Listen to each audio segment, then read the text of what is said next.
And welcome back to the Conscious Consultant Hour, Awakening Humanity. We're talking this hour with author and opera singer Laura Baxter. So, Laura, we just started touching upon at the end of the last segment about how, as an opera singer and moving to Germany, and kind of coming on stage, you found yourself kind of sabotaging yourself a little bit. But how did that lead to meditation and mindfulness? But when did you actually decide to help people, or maybe this is the incorrect question, sort of outside of the opera world? I mean, wasn't there some point at which, I know you were coaching other opera singers, but when did you sort of step out of that into something broader? Well, that really happened when I started working on mental training. I guess about 15, 16 years ago, around 1999, was when I finally decided I really need to look at what's going on when I'm doing auditions. I still did a lot of performance and had concerts and everything else, but things, just the auditioning process was not as easy as I thought it would be. And at that point, I went to a seminar here in Frankfurt by Tony Robbins. And which one was that? Was that Unleash the Power Within or Date with Destiny? It was the Unleash the Power Within, yeah. Yes. And it was very powerful, very, very, very powerful and moving. And it was interesting because I began then to read about the different methods that he incorporates in his work and learned about NLP.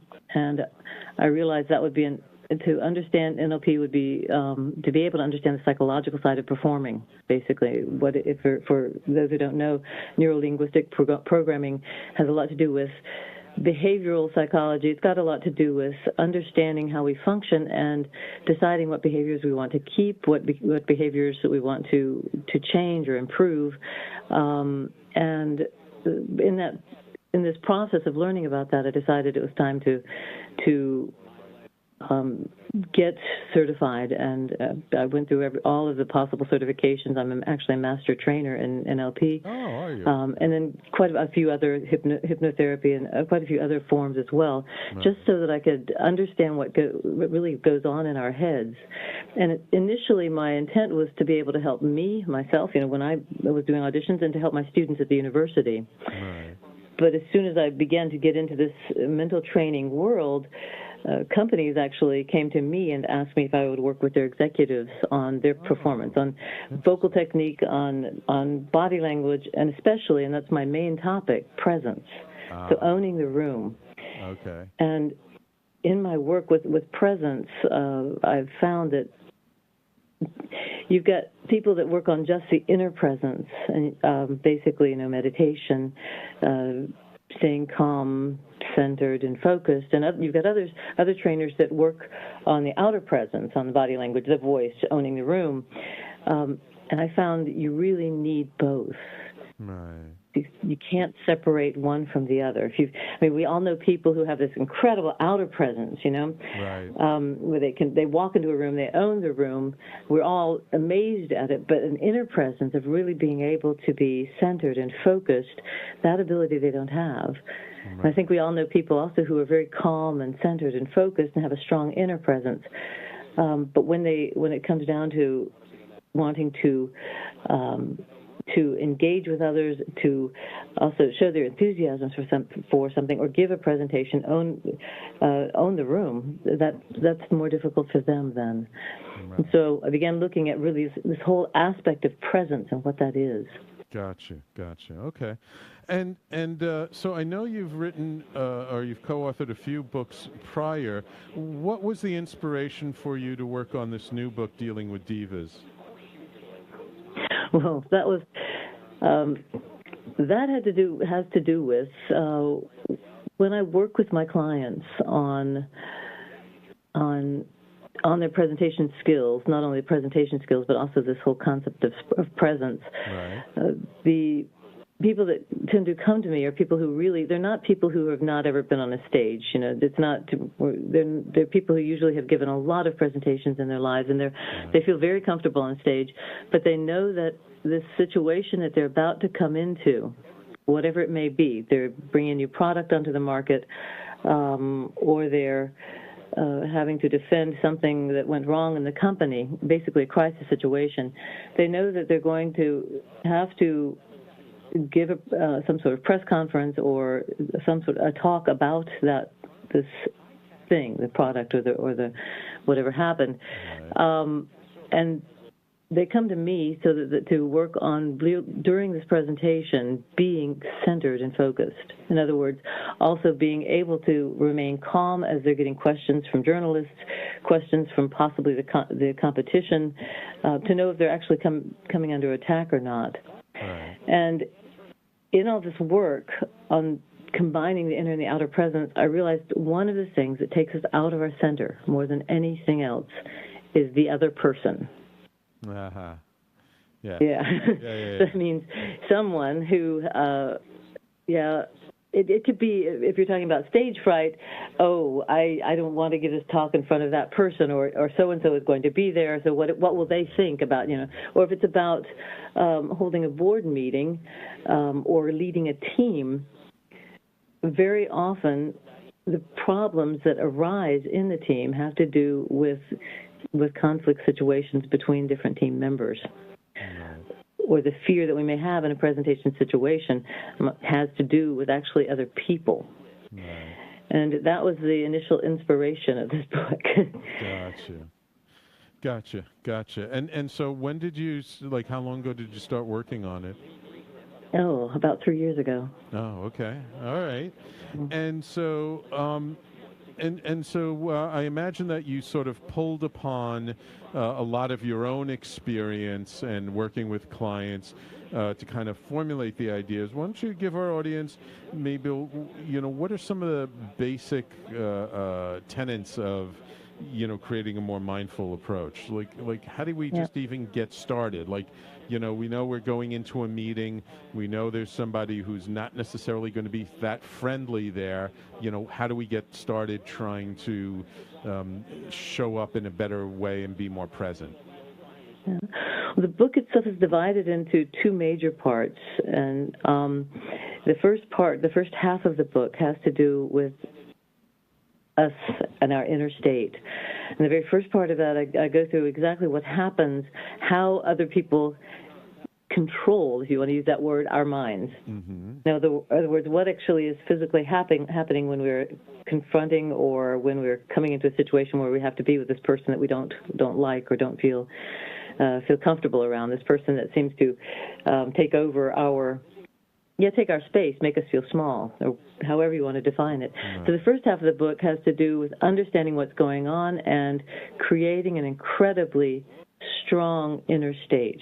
Okay. So that the reader is capable of remaining calm and centered and focused no matter what comes at him or her. And then the second half of the book is actually about building a bridge to that other person. One of the things I use in my work is the personality analysis, the structogram, the biostructure analysis. And in the book I talk about the different qualities or the different characteristics that people have so that we can figure out what it is that they want. Because at the end of the day, the goal of the book is that the reader remains centered and calm and focused, and that the reader gets his or her goals done, whatever it is they want to do. Right. And in that process, it may well be possible, or it's easier to get our goals done when we understand what the other person wants to do, when we understand what the other person's needs are or desires are. Even it seems a little counterproductive when I think I don't like this other person, why do I want to help them find their, reach their goals as well?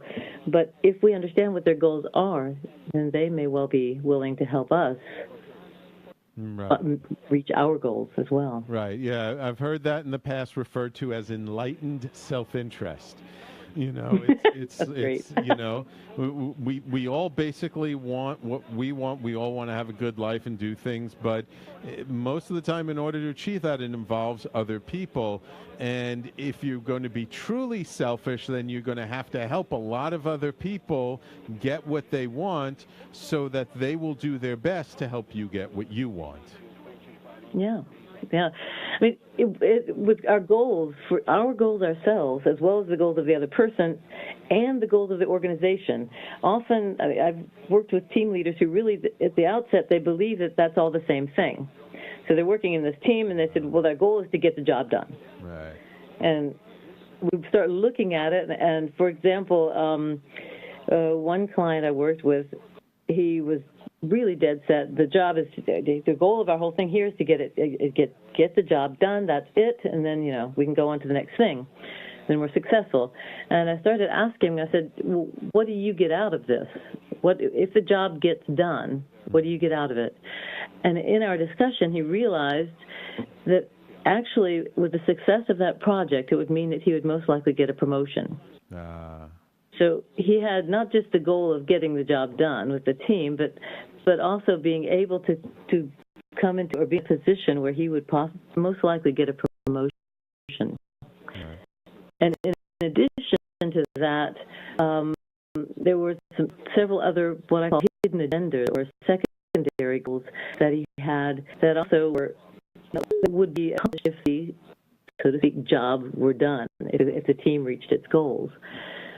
And as we looked at then the goals of the other people, though, the other people in the team, each of them had their own goals. Some were very, very focused on the project they were working on.